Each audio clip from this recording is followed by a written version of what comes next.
Salut à toutes et tous, c'est Jaf. Aujourd'hui, dans Bibi Blabla, nous allons nous poser la question de combien de temps estimez-vous avoir besoin pour réaliser votre projet artistique? Voilà, vaste question.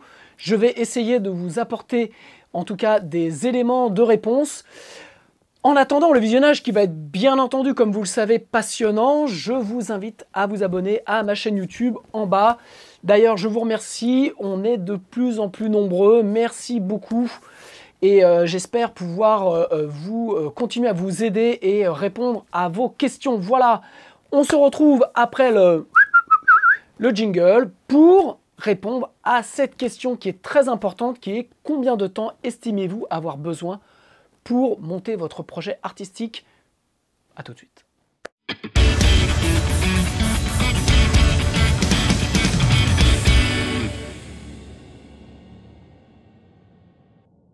Ok, donc aujourd'hui, on va se poser une question qui me paraît essentielle dans la construction de votre projet, c'est de savoir combien de temps estimez-vous avoir besoin pour monter votre projet. C'est important, ça fait référence à la notion de rétro-planning, mais surtout, cela vous change le mindset que vous avez autour de votre projet. Je m'explique. Vous pouvez faire de la musique, vous pouvez répéter, vous pouvez vous amuser. Il n'y a absolument aucun mal à ça, c'est très très bien. Mais si vous avez des ambitions, à ce moment-là, il faut vous poser la question, c'est de savoir de combien de temps vous vous donnez. Voilà. Enfin, pourquoi je vous pose la question? Parce qu'aujourd'hui, on est dans l'ère de l'immédiateté, on est dans l'ère de la consommation, on est dans l'ère de YouTube, on est dans l'ère de Facebook, on est dans l'ère d'Instagram, où en fait, en tant que consommateur, je dirais passif, c'est pas péjoratif ce que je dis, parce que moi aussi je suis un consommateur passif quand je suis sur mon fil Facebook, quand je suis sur mon fil Insta. C'est-à-dire que je vois des choses, et voilà, j'imagine, je découvre des choses, je me dis, oh là là, super, ça vient de sortir et tout, voilà, tout paraît en fait facile. Mais quand on est à l'intérieur d'un projet, il faut savoir que vous savez, tout ça met du temps. Et entre le moment où vous vous amusez, où vous prenez plaisir à répéter, et le moment où vous vous dites, là, voilà, je veux que ce projet-là aboutisse, il va se passer un temps. Mais au moment où vous vous posez réellement la question, où vous enterrez le fait que vous voulez que ce projet aboutisse, vous vous donnez forcément, vous devez vous donner absolument un temps pour la réalisation. Pourquoi? Parce que si vous ne vous donnez pas une deadline, vous allez mettre 20 ans pour faire votre projet. Je sais de quoi je parle, forcément.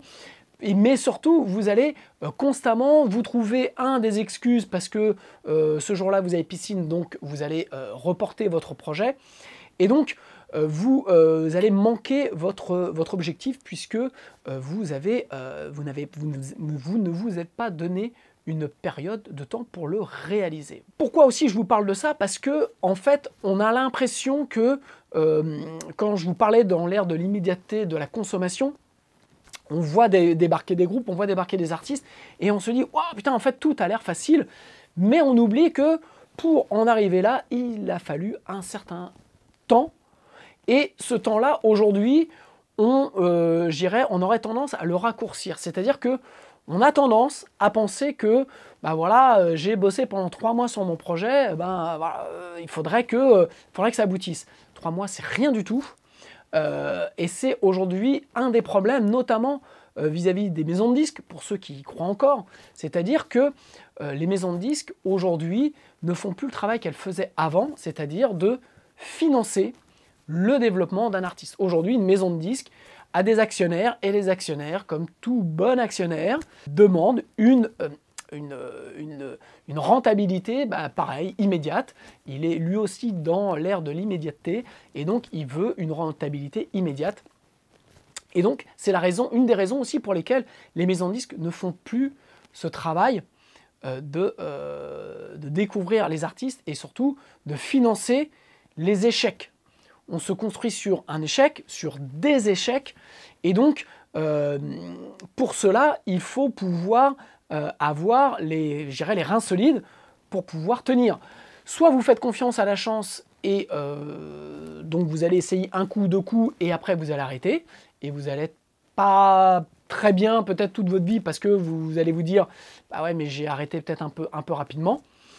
Et donc, je prends par exemple l'exemple d'Alain Bashung, qui a sorti, je crois, que son premier 45 tours en 66, et qui a fait un premier album, qui s'appelait Roman Photo en 77, pour ensuite faire Roulette Russe en 79, si je dis pas de bêtises,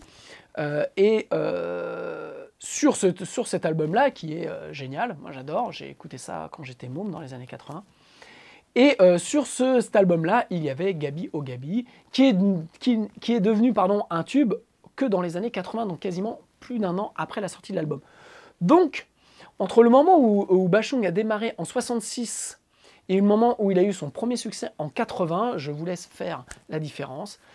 Pendant 14 ans, au bas mot, Barclay, puisque c'est sa maison de disques, enfin, peut-être pas depuis le début, mais Barclay a financé les échecs de Bashung pour le faire arriver à maturité en 80 et sortir un tube, et après avoir la carrière que on lui connaît.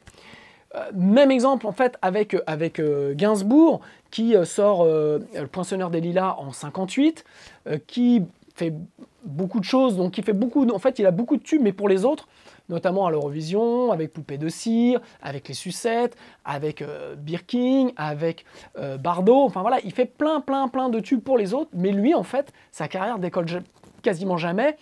Il fait l'excellent, en 71, l'excellent Melody Nelson, voilà, qui est un chef-d'œuvre total, mais qui est un échec sans nom. Il fait en 76, donc en 76, il fait L'Homme à la tête de chou, qui est encore un autre chef-d'œuvre, mais qui est aussi un bide. Et en fait, il faut attendre 79 avec Aux armes, etc. Pour avoir son réel premier succès commercial en son nom, voilà, son nom Serge Gainsbourg, depuis Le Poinçonneur des Lilas en 58. Donc je vous laisse faire le delta. Alors, il a quand même gagné sa vie, il a une carrière artistique pendant ce temps-là importante, mais s'il n'y avait pas eu, je crois, encore Barclay dessus, qui a aidé à financer ses albums, il ne serait jamais arrivé.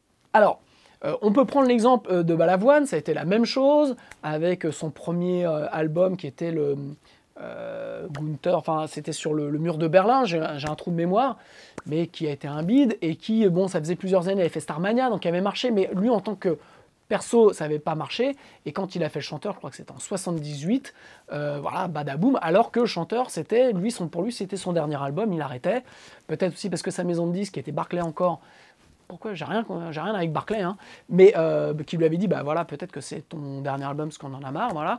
Mais en fait, tout ça pour vous dire que aujourd'hui, le travail des maisons de disques, elles ne font plus ça, voilà. Elles vont signer un artiste qui a déjà quelque chose, qui a déjà donc un public, et qui va, je vous l'ai déjà dit dans d'autres tutos, qui va permettre à l'artiste de vraiment péter au grand public, mais tout le travail de sap, de fond, est fait. Donc la vraie bonne question, c'est de savoir, vous, puisque c'est vous dont il est une fois de plus question, vous, combien de temps vous vous donnez? Combien de temps vous avez pour monter votre projet? Ça veut dire que combien de temps vous allez pouvoir financer, puisque c'est vous qui allez devoir financer, vous êtes votre propre producteur, combien de temps vous allez pouvoir tenir entre la vie de tous les jours, c'est-à-dire de bouffer, de remplir un frigo, d'avoir une vie sociale, un minimum, et de pouvoir financer votre projet pour arriver, je dirais, à maturité, puisqu'on sait qu'il y a une part de chance, il y a une part d'avoir la bonne chanson, il y a une part d'être là au bon endroit, au bon moment.